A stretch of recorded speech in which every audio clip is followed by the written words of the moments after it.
کرو ومن الناس، اور لوگوں میں کچھ ایسے بھی ہیں من یقول آمنا باللہ وبالیوم الآخر وما ہم بمؤمنین، جو کہتے تو یہ ہے کہ ہم ایمان رکھتے ہیں اللہ پر بھی اور یوم آخر پر بھی، مگر وہ حقیقت میں مومن نہیں ہے۔ یہاں ایک بات سمجھ لیجئے، اکثر و بیشتر مفسرین نے اس تیسری کیٹیگری کے بارے میں یہی رائے قائم کی ہے کہ یہ منافقین مذکور ہیں یہاں، اگرچہ لفظ منافق یا لفظ نفاق نہیں آیا یہاں، لیکن مولانا امیر احسن اصلاحی صاحب نے ایک رائے ظاہر کی ہے جو بڑی قیمتی ہے، وہ یہ کہ یہاں ایک کردار کا نقشہ کھینچ دیا گیا ہے، غور کرنے والے غور کر لیں، دیکھ لیں، جس پر بھی وہ چسپاں ہو جائے۔ اور بالفعل جب یہ آیات نازل ہو رہی تھیں تو دو طبقات پر یہ کردار نگاری جو ہے، یہ جو شخصیت کا ہیولہ کھینچا جا رہا ہے، وہ دو کے اوپر راست آ رہا تھا۔ ایک علماء یہود، وہ بھی کہتے تھے کہ ٹھیک ہے محمد جو کہہ رہے ہیں ہم بھی اللہ کو مانتے ہیں، آخرت کو بھی مانتے ہیں، اسی لیے یہاں رسالت کا ذکر نہیں ہے۔ بھئی ہم محمد ہی کو نہیں مانتے نا صلی اللہ علیہ وسلم، باقی اگر 1.25 لاکھ نبی آئے ہیں تو باقی 1.25 لاکھ کو تو ہم مانتے ہیں، ایک محمد کو نہیں مانا، ایک عیسیٰ کو نہیں مانا، بس تو ہمیں بھی مانا جانا چاہیے کہ ہم بھی مسلمان ہیں۔ ایک یہ ان کی رائے ہے، اور واقعہ یہ ہے کہ یہاں اس طریقے کا تذکرہ ہو رہا ہے کہ جس سے ان کا کردار بھی جھلک رہا ہے، روح سخن ان کی طرف جا رہا ہے۔ مجھے یاد ہے اپنی 10ویں جماعت کے زمانے میں دہلی میں نے دیکھا تھا کہ ناٹ سرکس، وہاں کا ایک بڑی مارکیٹ ہوتی تھی، تو جوتے کی ایک دکان پہ ایک بہت بڑا جوتا لٹکایا ہوا تھا، بہت بڑا، اور لکھا تھا free to home it fits, جس کے پاؤں میں یہ ٹھیک ٹھیک آ جائے وہ لے جائے اس کو۔ تو یہ free to home it fits ہے، ایک کردار ہے، اب یہ کردار جس کے اوپر بھی فٹ بیٹھ جائے، ان میں یقیناً زیادہ تو غلبہ یہی ہے جو مفسرین کی رائے ہے، منافقین کا معاملہ جو ہو رہا ہے، لیکن یہ کردار بعین نہیں فٹ بیٹھ رہا ہے یہود کے علماء پر۔ اور یہ بھی نوٹ کر لیجئے کہ جو مدینہ منورہ میں نفاق کا جو پودا پروان چڑھا ہے، بلکہ پودا نہیں کہنا چاہیے، جھاڑ جھکاڑ جو پروان چڑھا ہے، وہ یہودیوں کے زیر اثر، جیسے جنگل کے اندر بڑے بڑے درخت بھی ہوتے ہیں اور اندر جو ہے نیچے جھاڑیاں بھی ہوتی ہیں، تو یہ نفاق کا جھاڑ جھکاڑ جو ہے وہ یہودی علماء کا جو پودا تھا اور بہت بڑا تھا، اس میں کوئی شک نہیں، اس کے سائے میں پروان چڑھا ہے۔ ان دونوں میں معنوی ربط بھی ہے۔ وَمِنَ النَّاسِ مَن يَقُولُ آمَنَّا بِاللَّهِ وَبِالْيَوْمِ الْآخِرِ وَمَا هُم بِمُؤْمِنِينَ، اور لوگوں میں سے کچھ ایسے بھی ہیں جو کہتے تو یہ ہے کہ ہم ایمان رکھتے ہیں اللہ پر اور یوم آخر پر، لیکن وہ مومن نہیں ہیں۔ يُخَادِعُونَ اللَّهَ وَالَّذِينَ آمَنُوا وَمَا يَخْدَعُونَ إِلَّا أَنفُسَهُمْ، وہ دھوکہ دینے کی کوشش کر رہے ہیں اللہ کو اور اہل ایمان کو۔ یہ یخادعون جو ہے یہ باب مفاعلہ ہے، باب مفاعلہ میں کشمکش ہوتی ہے، کشاکش ہوتی ہے، لہذا ترجمہ میں نے کیا کوشش کر رہے ہیں۔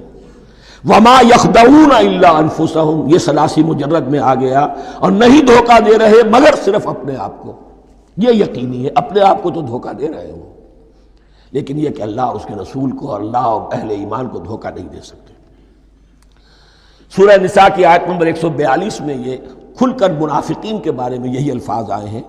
ان المنافقین یخادعون اللہ وہو خادعہم، یقیناً منافقین جو ہے وہ اللہ کو دھوکہ دینے کی کوشش کر رہے ہیں اور اللہ انہیں دھوکہ دے رہا ہے۔ وما یشعرون، انہیں اس کا شعور نہیں ہے۔ یہ بہت اچھی طرح نوٹ کر لیجئے، منافقین کی بھی اکثریت وہ تھی جنہیں اپنے نفاق کا شعور نہیں تھا، وہ اپنے تئیں سمجھتے تھے اپنے آپ کو مسلمان، وہ کہتے تھے یہ بے وقوف لوگ ہیں، محمد رسول اللہ کے بارے میں کہتے تھے یہ خام خواہ جو ہے انہوں نے لڑائی بھڑائی مول لے لی ہے اہل مکہ کے ساتھ، کیا ضرورت ہے، امن کے ساتھ جو ہے بات کرنی چاہیے۔ وہ سمجھتے تھے کہ ہم خیر خواہ ہیں، ہم بھلی بات کہہ رہے ہیں، یہ بیوقوف لوگ ہیں، دیکھتے نہیں کہ کس سے ٹکرا رہے ہیں، ہاتھ میں اسلحہ نہیں ہے اور لڑائی کے لیے جا رہے ہیں، تو بیوقوف تو یہ ہے۔ لیکن وہ سمجھتے تھے کہ ہم تو بڑے مخلص ہیں، ہم مصلح ہیں، تو ما یشعرون بہت ضروری ہے۔ بعض لوگ منافق ایسے بھی تھے کہ جو اسلام میں داخل ہی ہوتے تھے دھوکہ دینے کی خاطر، اور ان پہ پہلے دن سے واضح ہوتا تھا کہ ہم مسلمان نہیں ہیں، ہم نے اسلام کا لبادہ اوڑھا ہے صرف دھوکے کے لیے، اس کا ایک ذکر سورہ آل عمران میں آئے گا، لیکن اکثر و بیشتر منافقین دوسری طرح کے تھے جنہیں اپنے نفاق کا شعور حاصل نہیں تھا۔ فی قلوبہم مرض، ان کے دلوں میں ایک روگ ہے، بیماری ہے۔ یہ روگ اور بیماری کیا ہے؟ ایک لفظ میں اس کو تعبیر کیا جائے، کردار کی کمزوری، ویکنس آف کیریکٹر۔ ایک شخص وہ ہوتا ہے کہ جو سمجھتا ہے یہ حق ہے، ہر سے بعد آباد، اب جو ہو سو ہو۔ ایک حق کو حق پہچان کر رد کر دیتا ہے، وہ کافر ہو گیا۔ ایک حق کو حق پہچان کر آیا تو صحیح، لیکن ویکنس آف کیریکٹر کی وجہ سے قوت ارادی کمزور ہے، آخرت بھی چاہتے ہیں، دنیا کو بھی ہاتھ سے دینے کو تیار نہیں، یہاں کا بھی کوئی نقصان نہ ہو اور آخرت کا بھی سارا بھلا ہمیں مل جائے۔ یہ وہ لوگ ہیں در حقیقت کہ اس کو کہا روگ۔ فی قلوبہم مرض فزادہم اللہ مرضا، تو اللہ نے ان کے مرض میں اضافہ کر دیا۔ یہ اللہ کی سنت ہے، آپ حق پر چلنا چاہیں حق کا راستہ آپ کے لیے آسان کر دے گا، آپ برائی کی طرف جانا چاہیں بڑی سے بڑی برائی آپ کے لیے ہلکی ہوتی چلی جائے گی، کوئی خاص بات ہی نہیں، چلو یہ بھی کر گزرو، جب یہ کر لیا تو یہ بھی کر گزرو۔ اور اگر آپ بین بین لٹکنا چاہیں تو اللہ اسی پہ چھوڑ دیتا ہے، ٹھیک ہے آپ سمجھتے ہیں ہم کامیاب ہو رہے ہیں، ہم نے مسلمانوں کو بھی دھوکہ دے لیا، وہ ہمیں مسلمان سمجھتے ہیں، اور یہودیوں کو بھی دھوکہ دے لیا، وہ سمجھتے ہیں کہ ہم ان کے ساتھی ہیں، تو سمجھا کامیاب ہو رہے ہیں، حقیقت میں کامیابی نہیں۔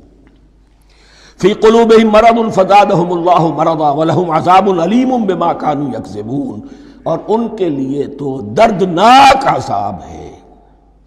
عذاب عظیم کا لفظ آیا تھا اوپر کفار کے لیے، وَلَهُمْ عَذَابٌ عَظِيمٌ، 7ویں آیت ختم ہوئی، اور عذاب علیم کا لفظ آیا یہاں، ان کے لیے دردناک المناک عذاب ہے، بما کانوا یکذبون، بسبب اس جھوٹ کے جو وہ بول رہے تھے۔ وَإِذَا قِيلَ لَهُمْ لَا تُفْسِدُوا فِي الْأَرْضِ، اور جب ان سے کہا جاتا تھا مت فساد کرو زمین میں، مراد کیا ہے اس سے؟ کہ جب محمد کو مان لیا کہ اللہ کے رسول ہیں، اب ٹھیک ٹھیک پیروی کرو، ان کے پیچھے چلو، ان کا حکم ہے تو جنگ کے لیے نکلو، ان کی طرف سے تقاضا آتا ہے مال پیش کرو، اور اگر تم اس سے کتراتے ہو تو فساد مچا رہے ہیں، جماعتی زندگی کے اندر فتنہ اور فساد پیدا کر رہے ہیں۔ وَإِذَا قِيلَ لَهُمْ لَا تُفْسِدُوا فِي الْأَرْضِ قَالُوا إِنَّمَا نَحْنُ مُصْلِحُونَ، وہ کہتے تھے نہیں ہم تو صلح کرانے والے ہیں، اصلاح کرنے والے ہیں، ہم چاہتے ہیں لڑنا بھیڑنا کوئی اچھی بات نہیں ہے، ٹکراؤ تصادم یہ کوئی اچھے کام تھوڑا ہی ہے، بس ٹھنڈے ٹھنڈے دعوت دیتے رہو، جو چاہے قبول کر لے جو چاہے رد کر دے، خام خواہ یہ ٹکرانا اور یہ جنگ کرنا اور اللہ کے دین کو غالب کرنے کے لیے یہ قربانی دو اور یہ مصیبت جھیلو اور یہ مشقت برداشت کرو اور یہ چیز چھوڑو اور یہ ترک کرو، یہ کاہے کے لیے؟ وَإِذَا قِيلَ لَهُمْ لَا تُفْسِدُوا فِي الْأَرْضِ قَالُوا إِنَّمَا نَحْنُ مُصْلِحُونَ أَلَا إِنَّهُمْ هُمُ الْمُفْسِدُونَ وَلَكِنْ لَا يَشْعُرُونَ، آگاہ ہو جاؤ کہ وہی ہے مفسد، فساد پھیلانے والے۔ اس لیے کہ محمد رسول اللہ کی دعوت ہے زمین میں اصلاح کے لیے، اس اصلاح کے لیے کچھ آپریشن کرنا پڑے گا، مریض اس درجے کو پہنچ چکا ہے کہ آپریشن کے بغیر اس کی شفا نہیں ہوگی، اب اگر تم اس کے راستے میں رکاوٹ بنتے ہو تو در حقیقت تم فساد مچا رہے ہو، لیکن تمہیں اس کا شعور نہیں ہے۔ الا انہم ہم المفسدون ولکن لا یشعرون، پھر دیکھیے نوٹ کیجئے شعور نہیں ہے، شعوری نفاق اور شے ہے، غیر شعوری نفاق ہے کہ جس کا یہ سارا تذکرہ ہو رہا ہے۔